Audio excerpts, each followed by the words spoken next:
عندي هنا واحدة بتنجان بس كبيرة شوية، لو انت ما عندكيش المقاس ده وعندك بتنجان صغير ممكن ناخد 2. البتنجان وانت بتشتريه تجيبيه كده يكون خفيف، ما تكونش البتنجانة تقيلة، وكمان تكون بيلمع سواده حلو وبيلمع، والعنق بتاعه يبقى اخضر كده وجميل.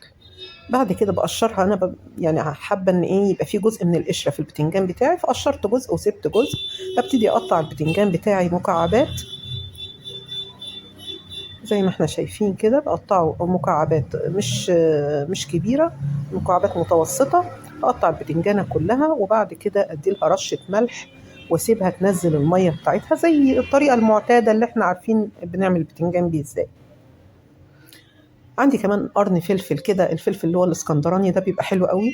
بقطع قرن فلفل، هو مش حامي، بارد. لو انت عايزة فلفل حامي ممكن تحطي. عندي كمان 4 طماطمات بقطعهم مكعبات صغيرة. وفي الوقت ده انا كنت كمان قطعت بطاطس بس للاسف ما اتصورتش معانا. هنا البتنجان زي ما احنا شايفين نزل الميه بتاعته. هبتدي بقى ايه اروح على النار. هبتدي احمر اول حاجه البطاطس. الزيت سخن ونار متوسطه، ما تخليش النار عاليه، النار العاليه بتحمر لك الحاجه بسرعه وما بتسويهاش. فالزيت سخن لكن النار ايه متوسطه. وابتدي احمرها، هديها تحميره بسيطه اللي هي يا دوب تبتدي تاخد لون كده ذهبي فاتح خالص زي ما احنا شايفين. وكده تمام. اخرج البطاطس واحط مكانها البتنجان بتاعي. اكله جميله، اكله بس عايزه ايه حبه عيش بلدي كده طازه ولا جاي من الفرن جميل كده. وكلي بقى براحتك، سواء في غدا سواء في عشاء سواء في فطار. تحطيها في سندوتشات، اكله فعلا تحفه. ابتدي برضو ادي للبتنجان بتاعي تحميره بسيطه لون ذهبي. وزي ما اتفقنا النار متوسطه والزيت يكون ايه سخن.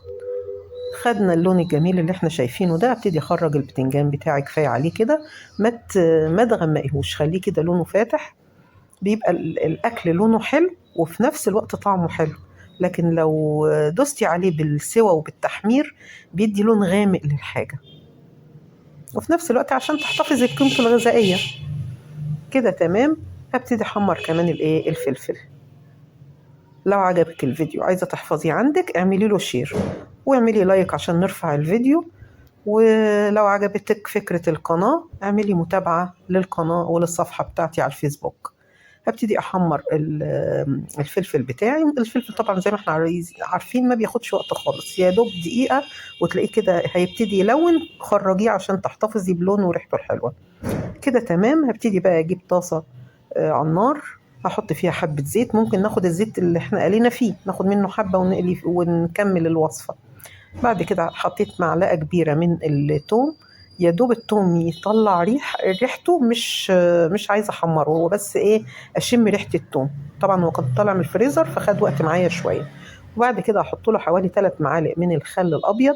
وهنزل عليه بمكعبات الطماطم، فلفل، كمون، كزبرة، فلفل اسود، حبة بابريكا كده حلوين. لو انت بتحبي الصلصة حطي، كنت الصلصة بس كنت حطيتيها في الأول أول حاجة.